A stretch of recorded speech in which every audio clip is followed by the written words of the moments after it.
slightly embarrassed at times when he meets people from other cities. Unfortunately, his speech will not bring you much laughter today. So presenting project number 2 from the Competent Communicator Manual, Organize Your Speech, be 5 to 7 minutes. I present Brandon Marcelewski with the Heartbreak City.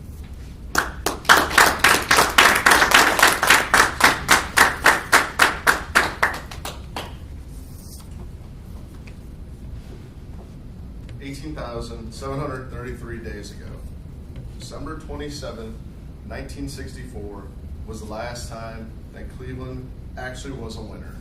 That was the last NFL championship that the Browns won.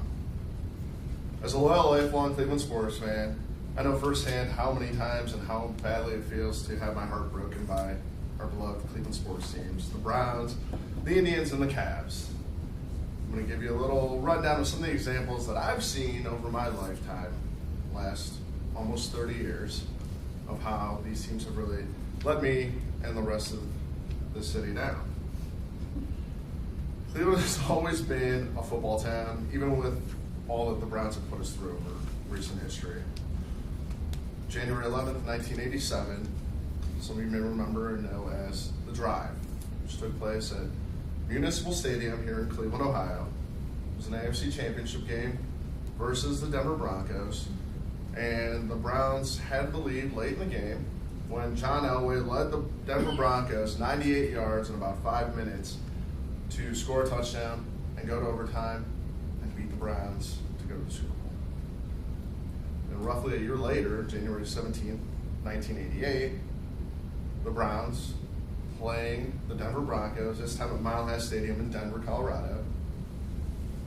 The Browns had the ball with 1:12 left in the game, and Ernest Biner was getting ready to run a touchdown in from the 1-yard line, and he infamously fumbled on the 1-yard line, which Denver recovered, and ultimately ended up winning 38-33 to go to the Super Bowl over the Browns for the second year in a row.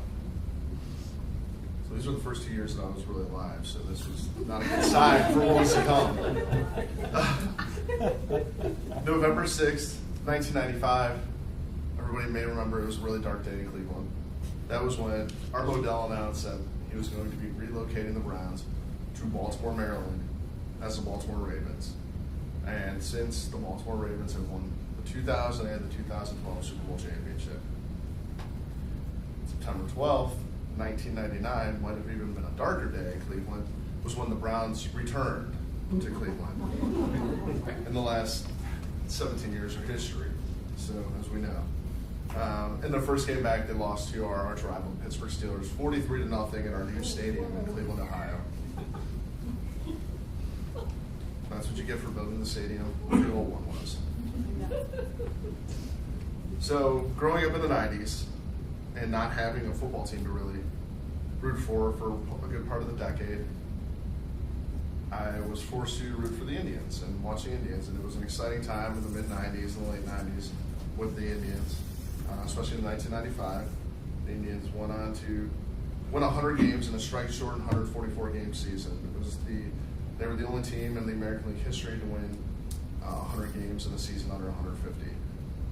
And they won their division championship, and they went on to go on and win the American League Championship Series. They made it to the World Series, and they lost in Game 6 to the Atlanta Braves they lost 2-1 by giving up, or 1-0 rather, by giving up a solo home run to David Justice, who would become an Indian 2 years later. So 2 years later, in 1997, the Indians won 86 and 75, and they won their AL Central Division again, and they went on to the second World Series appearance in 3 years. In Game 7 of the World Series, the Indians had a lead, 2-1 going to the bottom of the 9th inning. For those of you who aren't baseball fans, that's the last regulation ending of the game. And their star closer, Jose Mesa, came in to take the mound and ended up giving up a run that would take the game into extra innings. Charles Nagy, one of our star starting pitchers for many years, came in the bottom of the 11th inning to try and shut down the Florida Marlins.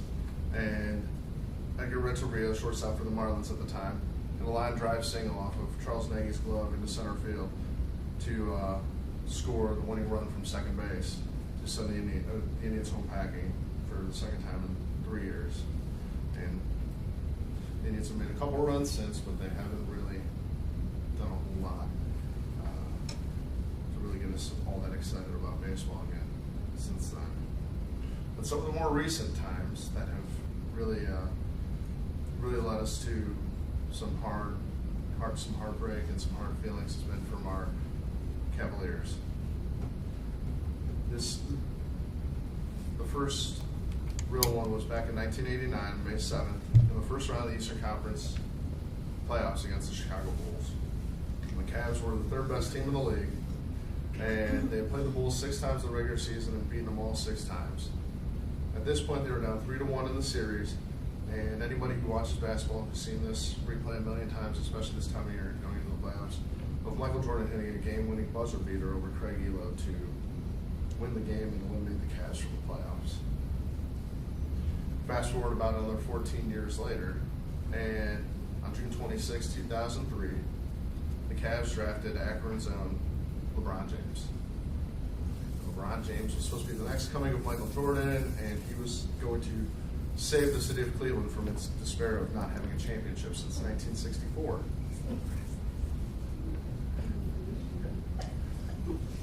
The 2008-2009 season seemed to be the best opportunity for the Cavs to win a championship.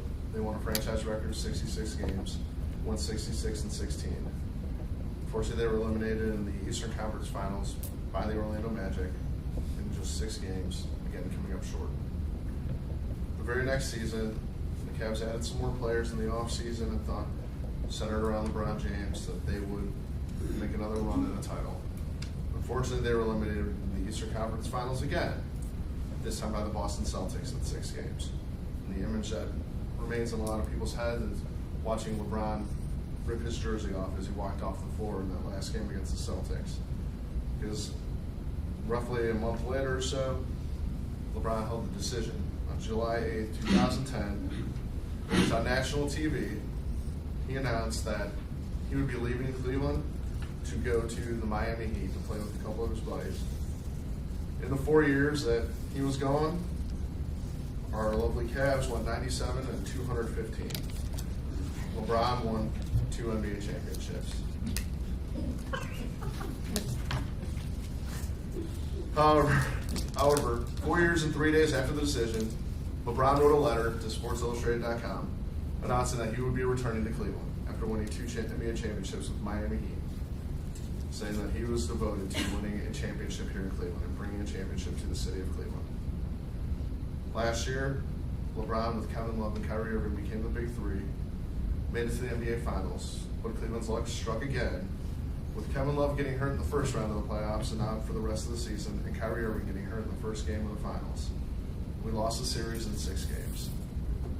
So after all this heartache that the Browns and the Indians and the Cavs have caused me, and I'm sure many of you out here also, I still get very excited knowing that the Cavs are starting a playoff run this weekend.